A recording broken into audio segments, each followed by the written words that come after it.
Today I'll be installing a lawn striping kit for a 335E, which is for a 42-inch deck.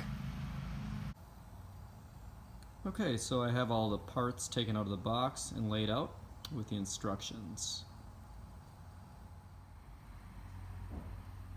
So I've attached the brush support and the brush together using three 5/16 inch flange nuts with a 1/2 inch socket.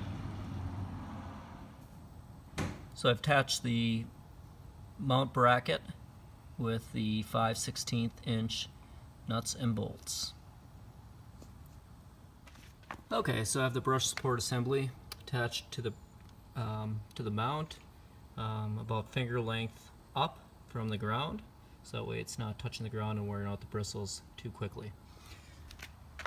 This is the height that I have that I will be mowing at, and we'll see the results.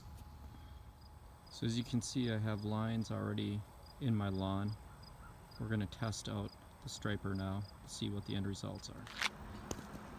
Okay, so here is the end result. As you can see, it did a very effective job with the lines.